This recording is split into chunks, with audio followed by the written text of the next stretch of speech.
नमस्कार। आप सभी लोगों का मेरे चैनल पर स्वागत है। मैं आपको मुंशी प्रेमचंद जी की कहानियां सुनाती हूँ। आपको मेरी कहानी अच्छी लगे तो मेरे चैनल को जरूर सब्सक्राइब करें और लाइक करें और इस कहानी का आनंद लीजिए। बड़े घर की बेटी। बेनी माधव सिंह गौरीपुर गांव के जमींदार और नंबरदार थे। उनके पिता किसी समय बड़ी धन धान्य संपन्न थे। गांव का पक्का तालाब और मंदिर, जिनकी अब मरम्मत भी मुश्किल थी, उन्हीं के कीर्ति स्तंभ थे। कहते हैं इस दरवाजे पर हाथी झूमता था। अब उसकी जगह एक बूढ़ी भैंस थी, जिसके शरीर में अस्थिपंजर के सिवा और कुछ शेष न था, पर दूध शायद बहुत देती थी, क्योंकि एक ना एक आदमी हार्डी लिए उसके सिर पर सवार ही रहता था। बेनी माधव सिंह अपनी आधी से अधिक संपत्ति वकीलों को भेंट कर चुके थे। बेनी माधव उनकी वर्तमान आय 8,000 वार्षिक से अधिक न थी। ठाकुर साहब के 2 बेटे थे। बड़े का नाम श्रीकंठ सिंह था। उनसे बहुत दिनों के परिश्रम और लगन के बाद बीए की डिग्री प्राप्त की थी। अब एक दफ्तर में नौकर था। छोटा लड़का लाल बिहारी सिंह दोहरे बदन का संजीला जवान था। भरा हुआ मुख और चौड़ी छाती, भैंस का 2 सेर ताजा दूध वह उठकर सवेरे पी जाता था। श्रीकंठ सिंह की दशा बिल्कुल विपरीत थी। इन नेत्रप्रिय गुणों को उन्होंने बीए इन्हीं 2 अक्षर पर निछावर कर दिया था। इससे वैदिक ग्रंथों पर उनका विशेष प्रेम था। आयुर्वेदिक औषधि पर उनका अधिक विश्वास था। शाम सवेरे उनकी कमरे से प्राय खलल की सुरीली कर्ण मधु ध्वनि सुनाई दिया करती थी। लाहौर और कलकत्ता एके वैद्य से बड़ी लिखा पड़ी रहती थी। श्रीकंठ इस अंग्रेजी डिग्री के अधिपति होने पर भी अंग्रेजी सामाजिक प्रथाओं के विशेष प्रेमी न थे, बल्कि वह बहुधा बड़े जोर से उसकी निंदा और तिरस्कार किया करते थे। इसी से गांवों में उनका बड़ा सम्मान था। दशहरे के दिनों में वह बड़े उत्साह से रामलीला होते और स्वयं किसी न किसी पात्र का पाठ लेते थे। गौरीपुर में रामलीला के वही जन्मदाता थे। प्राचीन हिंदू सभ्यता का गुणगान उनकी धार्मिकता का प्रधान अंग था। सम्मिलित कुटुंब के तो वह एकमात्र उपासक थे। आजकल स्ट्रोकों कुटुंब में मिलजुल कर रहने की जो अरुचि होती थी, उसे वह जाति और देश दोनों के लिए हानिकारक समझते थे। यही कारण था कि गांव की ललनाएं उनकी निंदक थीं। कोई तो उन्हें अपना शत्रु समझने में भी संकोच न करती थीं। स्वयं उनकी पत्नी को ही इस विषय में उनसे विरोध था। यह इसलिए नहीं कि उसे अपने साथ ससुर, देवर और जेठ आदि से घृणा थी, बल्कि उसका विचार था कि यदि बहुत कुछ सहने और तरह देने पर भी परिवार के साथ निर्वाहन न हो सके, तो आए दिन की कला से जीवन को नष्ट करने की अपेक्षा यही उत्तम है कि अपनी खिचड़ी अलग पकाई जाए। आनंदी एक बड़े उच्च कुल की लड़की थी। उसके बाप एक छोटी सी रियासत के ताल्लुकेदार थे। विशाल भवन, एक हाथी, 3 कुत्ते, बाज, बहरी शिकारे, झाड़ फानूस, होनरी मजिस्ट्रेट और रण, जो एक प्रतिष्ठित ताल्लुकेदार के भोग्य पदार्थ हैं, सभी यहाँ विद्यमान थे। नाम था भूप सिंह।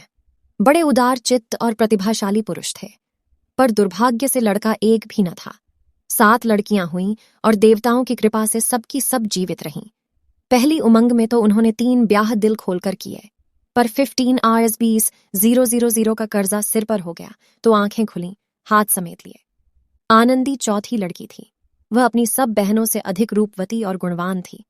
इससे ठाकुर भूप सिंह उसे बहुत प्यार करते थे। सुंदर संतान को कदाचित उसके माता पिता भी अधिक चाहते हैं। धर्म संकट में थे कि इसका विवाह कहाँ करें। न तो यही चाहते थे कि रण का बोझ बढ़े, और न यही स्वीकार था कि उसे अपने को भाग्यहीन समझना पड़े। one दिन श्रीकंठ उनके पास किसी चंदे का रुपया मांगने गए थे। शायद नागरिक प्रचार का चंदा था। ही उनके स्वभाव पर रिझ गए और धूमधाम से श्रीकंठ सिंह का आनंदी के साथ विवाह हो गया। आनंदी अपने नए घर में आई तो यहाँ का रंग ढंग कुछ और ही देखा, जिससे टीम टॉम की उसे बचपन से ही आदत पड़ी थी। वह यहाँ नाम मात्र को भी न थी। हाथी घोड़ा का तो कहना ही क्या, कोई सजी हुई सुंदर बबली तक न थी। रेशमी स्लीपर साथ लाई थी, पर यह बाग कहाँ। मकान में खिड़कियां तक न थीं, नाजमीन पर फर्श, न दीवार पर तस्वीरें। यह एक सीधा साधा देहाती गृहस्थी का मकान था, किंतु आनंदी ने थोड़ी ही दिनों में अपने को इस नई अवस्था के ऐसे अनुकूल बना लिया, मानो उसने विलास के सामान कभी देखे ही न थे। one दिन दोपहर के समय लाल बिहारी सिंह 2 चिड़िया लिए हुए आया और भाभी से बोला, जल्दी से पका दो, मुझे भूख लगी है। आनंदी भोजन बनाकर उसकी राह देख रही थी। अब वह नया व्यंजन बनाने बैठे। हांडी में देखा तो घी पाव भर से अधिक न था। बड़े घर की बेटी, किफायत क्या जाने। उसने सब घी मांस में डाल दिया। लाल बिहारी खाने बैठा तो दाल घी न था। बोला, दाल में घी क्यों नहीं छोड़ा? आनंदी ने कहा, घी मांस में पड़ गया। लाल बिहारी जोर से बोला, अभी परसों घी आया था, इतना जल्द उठ गया? आनंदी ने उत्तर दिया, आज तो कुल पांव भर रहा होगा। वह सब मैंने मांस में डाल दिया। जिस तरह सूखी लकड़ी जल्दी से जल्दी उठती है, उसी तरह भूख से बावला मनुष्य जरा जरा सी बात पर तिनक जाता है। लाल बिहारी को भाभी की यह लापरवाही बहुत बुरी मालूम हुई। तिनक बोला, मायके में तो चाहे घी की नदी बहती हो, स्त्री गालियां सह सकती हैं, मार भी सह सकती है, पर मायके की निंदा उनसे नहीं सही जाती। आनंदी मुंह फेर कर बोली, हाथी मरा भी तो 9 लाख का, वहां इतना घी हर दिन कहार खा जाते हैं? लाल बिहारी जल गया, थाली उठाकर पटक दी और बोला, जी चाहता है पकड़कर खींच लूं। आनंदी को भी क्रोध आया, मुंह लाल हो गया। बोली, वह होते तो आज इसका मजा चखाते। अब अनपढ़ ठाकुर से ना रह गया। उसकी स्त्री एक साधारण जमींदार की बेटी थी। जब जी चाहता था उस पर हाथ साफ कर लिया करता था। चप्पल उठाकर आनंदी की ओर जोर से फेंकी और बोला, जिसके गुमान पर भूली हुई हो उसे भी देखूंगा और तुम्हें भी। आनंदी ने हाथ से चप्पल रोकी, सिर बच गया, पर उंगली में बड़ी चोट आई। क्रोध के मारे हवा से हिलते पत्ते की भांति कांपती हुई अपने कमरे में आकर खड़ी हो गई। तरीक बल और साहस, मान और मर्यादा पति तक है। उसे अपने पति के ही बल और पुरुषार्थ का घमंड होता है। आनंदी खून का घूंट पीकर रह गई। श्रीखंड सिंह शनिवार को घर आया करते थे। गुरुवार को यह घटना हुई थी। 2 दिन तक आनंदी को भवन में रही, न कुछ खाया न कुछ पिया, उनका रास्ता देखती रही। अंत में शनिवार को यह नियमानुकूल संध्या समय घर आए और बाहर बैठकर कुछ इधर उधर की बातें, कुछ देशकाल संबंधी समाचार तथा कुछ नए मुकदमे और आदि की चर्चा करते रहे। यह वार्तालाप 10 o'clock बजे रात तक होता रहा। गांव के भद्र पुरुषों को इस बातों में ऐसा आनंद मिलता था कि खाने पीने की भी सुध न रहती थी।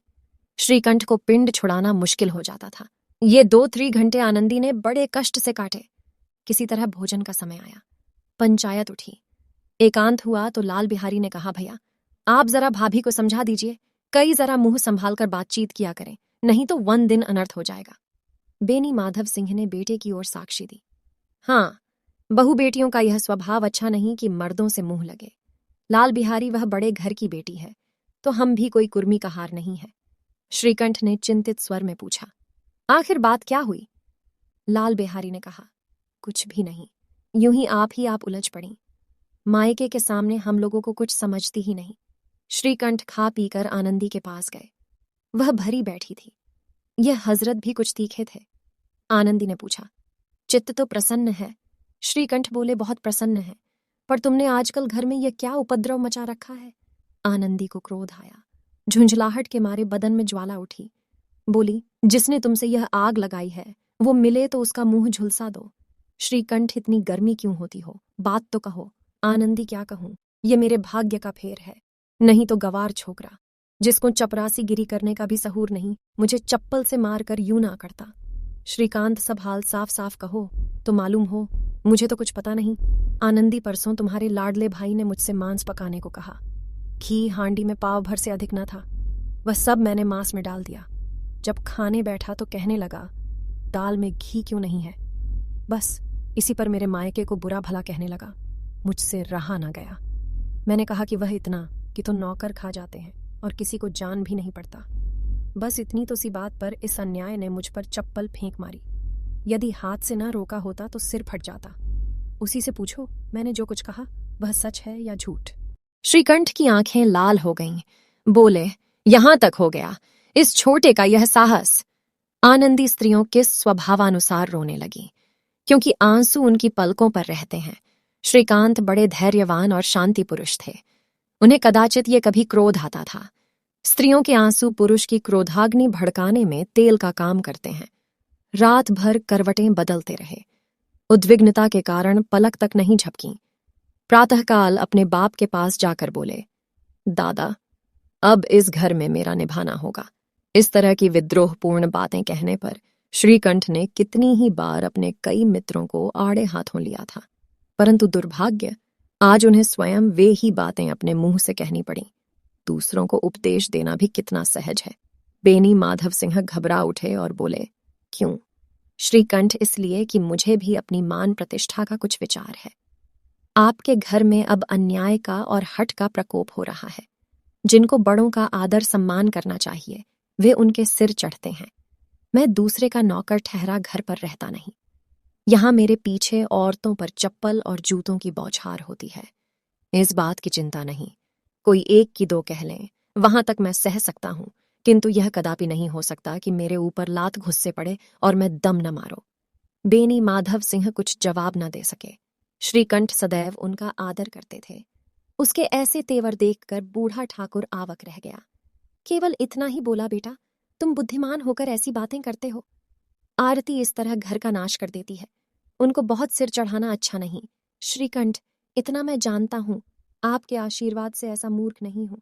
आप स्वयं जानते हैं कि मेरे ही समझाने बुझाने से इसी गांव में कई घर संभल गए, पर जिस स्त्री की मान प्रतिष्ठा का ईश्वर के दरबार में उत्तरदाता हूं, उसके प्रति ऐसा घोर अन्याय और पशुवत व्यवहार मुझे असहाय है। आप सच मानिए, मेरे लिए यही कुछ कम नहीं है कि लाल बिहारी को कुछ दंड नहीं होता। अब बेनी माधव सिंह भी गरमाए, ऐसी बातें और न सुन सकें। बोले, लाल बिहारी तुम्हारा भाई है, उससे जब कभी भूल चूक हो उसके कान पकड़ो, लेकिन श्रीकंठ, लाल बिहारी को मैं अब अपना भाई नहीं समझता। बेनी माधव सिंह स्त्री के पीछे, श्रीकंठ जी नहीं, उसकी क्रूरता और अविवेक के कारण। दोनों कुछ देर चुप रहे। ठाकुर साहब लड़की का क्रोध शांत करना चाहते थे, लेकिन यह नहीं स्वीकार करना चाहते थे कि लाल बिहारी ने कोई अनुचित काम किया है। इसी बीच में गांव के कोई सज्जन उप के चिलम के बहाने वहां आप बैठे। कई औरतों ने जब यह सुना कि श्रीकंठ पत्नी के पीछे पिता से लड़ने को तैयार है, तो उन्हें बड़ा हर्ष हुआ। दोनों पक्षों की मधुर वाणी सुनने के लिए उनकी आत्मा तिलमिलाने लगी। गांव में कुछ ऐसे कुटिल मनुष्य भी थे जो इस कूल की नीतिपूर्ण गति पर मन ही मन जलते थे। कहा करते थे, श्रीकंठ अपने बाप से डरता है, इसलिए वह दब्बू है। उसने विद्या पढ़ी, इसलिए वह किताबों का कीड़ा है। बेनी माधव सिंह उसकी सलाह के बिना कोई काम नहीं करते, यह उनकी मूर्खता है। इन महानुभावों की शुभकामनाएं आज पूरी होती दिखाई दी। कोई उसका पीने के बहाने और कोई लगान की रसीदें दिखाने आकर बैठ गया। बेनी माधव सिंह पुराने आदमी थे, इन भावों को ताड़ गए। उन्होंने निश्चय किया, चाहे कुछ ही क्यों ना हो, इन द्रोहियों को ताली बजाने का अवसर न दूंगा। तुरंत कोमल शब्दों में बोले, बेटा, मैं तुमसे बाहर नहीं हूं, तुम्हारा जो चीज चाहे करो, अब तो लड़के से अपराध हो गया। इलाहाबाद का अनुभव रहित झल्लाया हुआ ग्रेजुएट इस बात को न समझ सका। उसे डिबेटिंग क्लब में अपनी बात करने की आदत थी, इन हथकंडों की उसे क्या खबर। बाप ने जीस मतलब से बात पलटी थी, वह उसकी समझ न आया। बोला, लाल बिहारी के साथ अब इस घर में नहीं रह सकता। बेनी माधव बेटा, बुद्धिमान लोग मूर्खों की बात पर ध्यान नहीं देते। वह बेसमझ है, उससे जो कुछ भूल हुई उसे तुम बड़े होकर क्षमा करो। श्रीकंठ, उनकी इस दुष्टता को मैं कदापि नहीं सह सकता। या तो वहीं घर में रहेगा या मैं ही। आपको यदि वह अधिक प्यारा है तो मुझे विदा कीजिए, मैं अपना भार आप संभालूंगा। यदि मुझे रखना चाहते हैं तो उससे कहिए, जहां चाहे चला जाए। बस ये मेरा अंतिम निश्चय है। लाल बिहारी सिंह दरवाजे की चौखट पर चुपचाप खड़ा बड़े भाई की बातें सुन रहा था। वह उनका बहुत आदर करता था। उसे कभी इतना साहस नहीं हुआ कि श्रीकंठ के सामने चारपाई पर बैठ जाएं, हुक्का पी ले या पान खा लें। बाप का भी वह इतना मान करता था। श्रीकंठ का भी उस पर हार्दिक स्नेह था। अपने होश में उन्होंने कभी उसे कुछ नहीं कहा। जब वह इलाहाबाद से आते तो उसके लिए कोई न कोई वस्तु अवश्य लाते। मुग्दल की जोड़ी उन्होंने ही बनवा दी थी।